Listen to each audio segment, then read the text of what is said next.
externalize any cost that this unwary or uncaring public will allow it to externalize.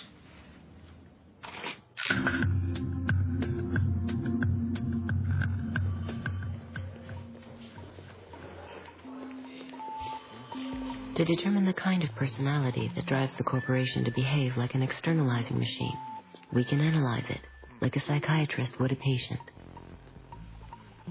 We can even formulate a diagnosis on the basis of typical case histories of harm it has inflicted on others, selected from a universe of corporate activity.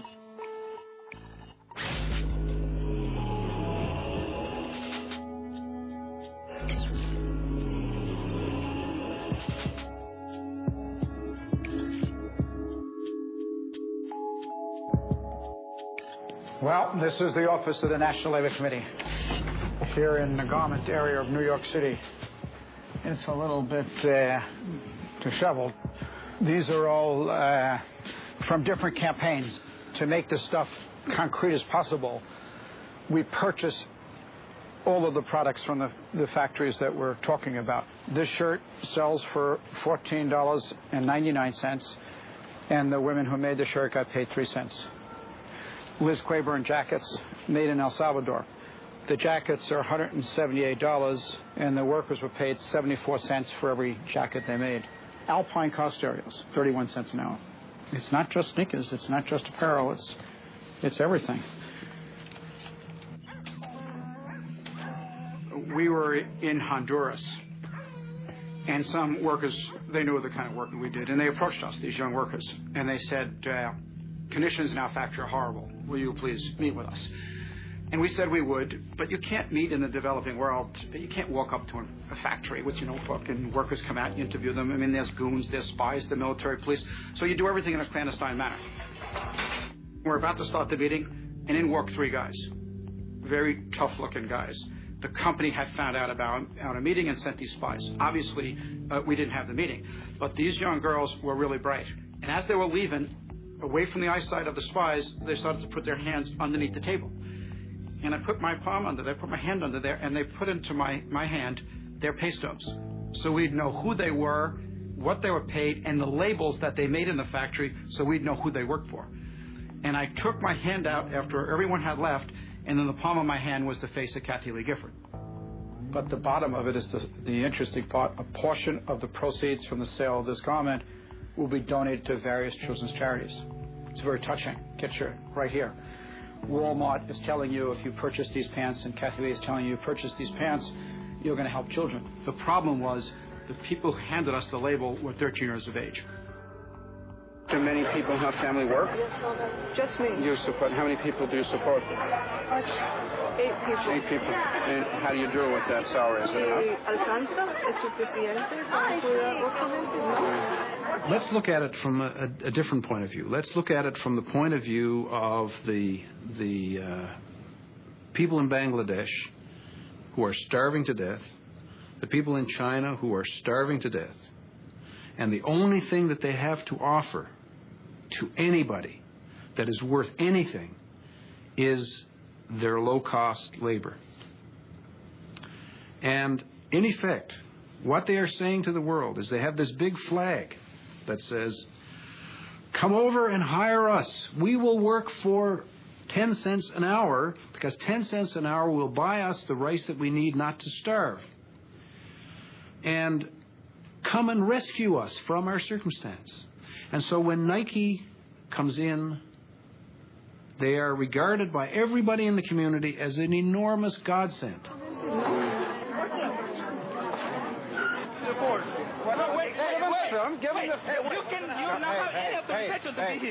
The door was wide open. No. That's my clothes. Those are my clothes. No, this is not your clothes. Where's your camera? Let's look. Don't touch the woman. Okay, why? Okay? This is a private company. Yes. Without permission, how can you come in? Well, the door was wide open, and Door is wide open for the employees, not for you. we went through the garbage dump in the Dominican Republic. We always do this kind of stuff. We dig around. One day, we found a big pile of Nike's internal pricing documents. Nike assigns a time frame to each operation. They don't talk about minutes. They break the time frame into 10,000ths of a second. You get to the bottom of all 22 operations to give the workers 6.6 minutes to make the shirt. It's 70 cents an hour in the Dominican Republic. That 6.6 minutes equals 8 cents. These are Nike's documents. That means the wages come to 0.3% of the retail price. This is the reality. It's the science of exploitation.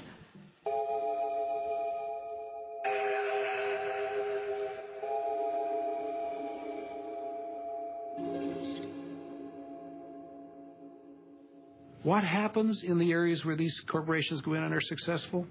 They soon find that they can't do any more in that country because the wages are too high now.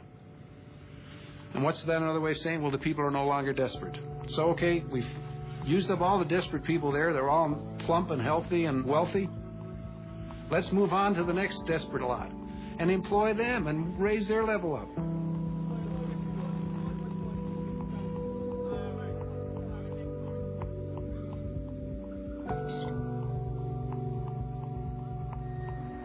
Well, the whole idea of the export processing zone is that it will be the first step towards this wonderful new development.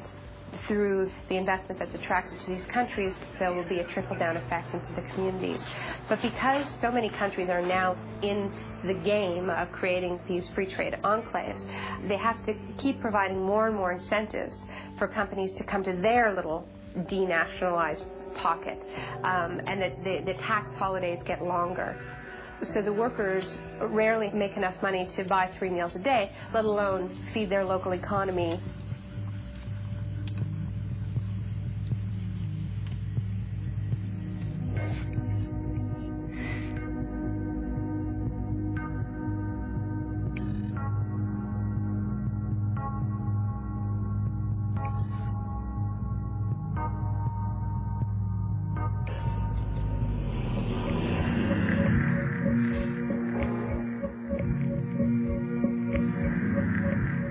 Something happened in 1940 which marked the beginning of a new era, the era of the ability to synthesize and create on an unlimited scale new chemicals that had never existed before in the world. And using the magic of research, oil companies compete with each other in taking the petroleum molecule apart and rearranging it into, well, you name it.